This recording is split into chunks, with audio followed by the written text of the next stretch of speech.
हम आना क्या, हम भी आ रहे सर पीछे।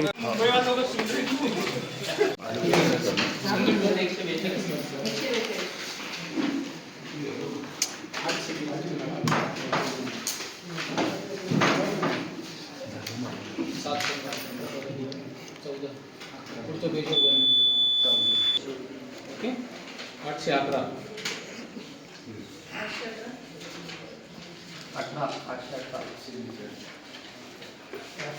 ऊपर लगा दे, उधर से जाने वालों को जाने दे ना, इधर से लोग जा रहे हैं, जो जाने वालों को तो जाने दे कम से कम।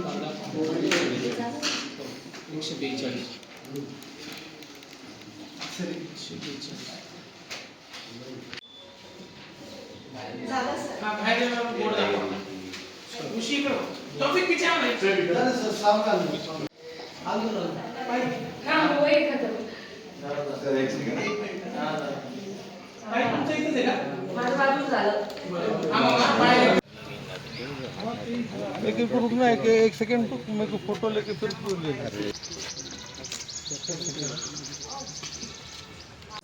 खऱ्या अर्थानं मतदार आपलं मत नोंदवतोय। या महानगरपालिकेचे सेवक कसे असावेत याचा निर्णय आज मतदार घेणार आहे। आणि मी पण एक मतदार असल्यामुळं आणि सर्वच कुटुंबीय मतदार असल्यामुळं आज मतदानाला आलो, मतदान केलंय। निश्चितच या महानगरपालिकेमध्ये जे नगरसेवक निवडून जातील त्यांच्याकडून चांगल्या पद्धतीचं कामकाज करून घेणं ही माझी जबाबदारी राहणार आहे। म्हणून त्यांना जे काही भावी नगरसेवक असतील त्यांनाही माझ्या शुभेच्छा। गेल्या 2-3 तासामध्ये शहरातल्या मतदान केंद्रावर बिघाड दिसून आलेली आहे। जवळपास 6 मतदान केंद्र बिघडलेले आहेत। एवढे दिवस ही सगळी यंत्रणा काम करत होती आणि मतदानाच्याच दिवशी मतदारांच्या समोर अडचण आलेली आहे असं दिसतंय का? जनरली इतक्या मोठ्या मशीनी वगैरे असतात, परंतु 1-2 ठिकाणी 2-4 ठिकाणी असं होतं।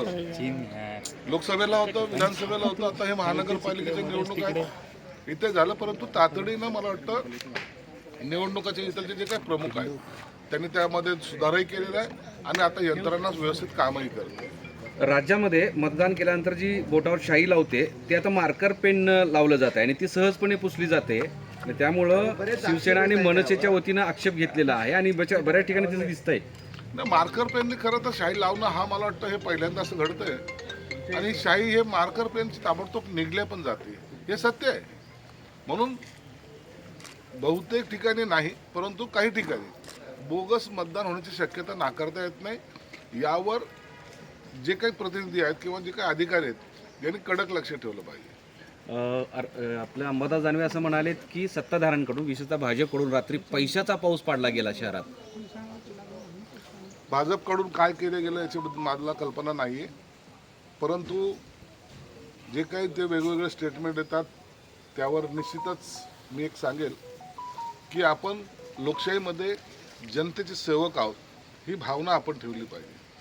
काही लोक मालकाच्या भूमिकेत जे जायला लागलेत त्यांना जनता आपल्या आपल्या पद्धतीने, मग त्यांनी जर धडा शिकवला तर त्यावर काही गैर नाही। विरोधी पक्षाकडून असं सांगितलं ही परिवर्तनाची लढाई आहे आणि परिवर्तन 100% होणार आहे असं त्यांचा दावा आहे। परिवर्तन दरवेळेला झालंच पाहिजे। विरोधी जे आज आहेत ना तेच काही काळपूर्वी ते भाकावर होते आणि शहराचा झालेला भकास विकास याचा आता परिवर्तन करण्याची वेळ आलेली आहे। शहर आता गतीने पुढे जाईल एवढं मात्र निश्चित आहे। थँक्यू।